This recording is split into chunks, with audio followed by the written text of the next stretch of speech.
Hi, Lee Phillips again. I want to talk to you about putting Subchapter S stock in your corporation. And that, when I say Subchapter S stock, that's stock in your little corporation, or it's membership interests in your LLC, which is taxed under Subchapter S of the IRS code.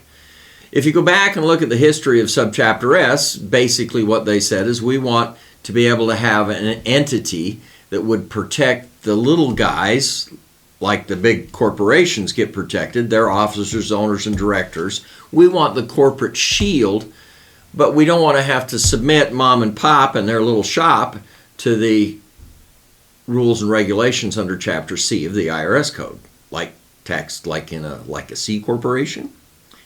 We want them to be taxed more like a partnership. And the IRS said, no, okay. However, if we're going to do this, we have to know exactly who's going to be paying the tax. Because in the C corporation, the corporation pays the tax. So if we're going to have it be a corporation, but we're not going to have it taxed under Chapter C, we're going to have it taxed under Subchapter S, we want to know who the taxpayers are. The standard procedure is and I'll tell you that you need to put your stock or your membership interests in your LLC in your little, well, it's not a little, but your revocable living trust. Your little company has to be owned by the living revocable trust so that when you die, the company doesn't go into probate. 95% of the companies in the United States fail when the owner dies because they get, one of the reasons is they get caught in this probate proceeding, and you have to have the judge approve this and the judge approve that, and you can't get it so that you can manage it, and the thing dies. So we want the stock in the living revocable trust.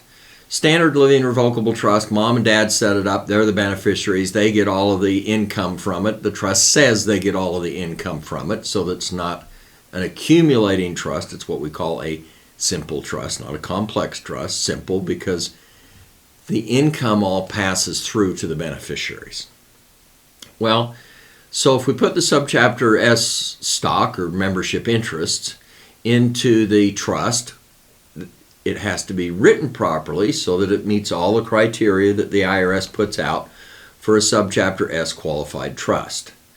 And the trust that I have in the materials for you, the Accumulation Preservation Wealth Set, by the way, if you've never checked out my website, legalese.com, go check it out. Follow the link below. I have lots of things on there that will help you set up your trusts and your wills and your corporations and your LLCs and your leases and all kinds of stuff.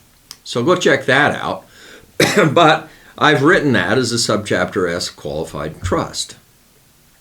And it meets that criteria. Mom and dad are considered one taxing entity. They file their 1040.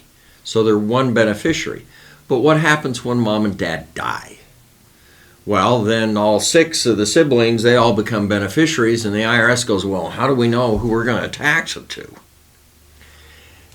So basically, and you can set it up, and the rules are very stringent and very complex, so I'm going to just basically say that you have 2 years after mom and dad die, after the last one dies, in order to make it so that that trust is, or that stock membership interest isn't in the trust anymore. You have to sell it. Well, you don't have to sell it, but you have to transfer it out so that each kid gets their piece of the stock.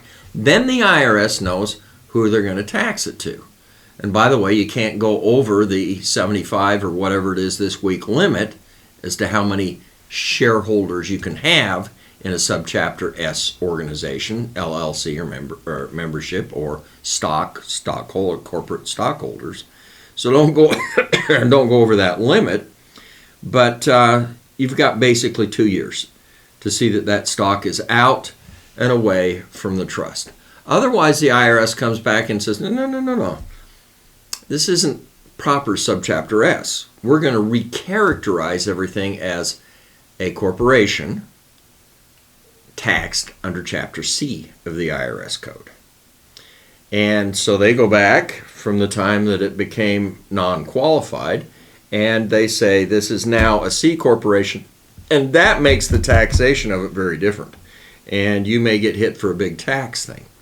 Now, when you do put the stock or the membership interests in the Subchapter S company into the trust, you have to make an election. The trust has to be elected, or the IRS has to be notified that the trust is a qualified Subchapter S trust or an electing small business trust or whatever it is. They need to know that. And you've got basically, I think it's 2 months and 15 days from the time that you put that stock into the trust to make that election. So don't forget to do that, and that's another YouTube video that I have, is how to make that election. Don't forget to make the election and basically get the stock out of the trust within 2 years after mom and dad die. So watch the Subchapter S stuff when you're dealing with trusts, not just individuals. And by the way, you can get screwed up on the trust really easy. You can have a foreign in the trust. If one of the beneficiaries happens to be a foreign citizen, they don't qualify. And if the trustee is a foreign, then the trust can't qualify anymore. So you have to watch that.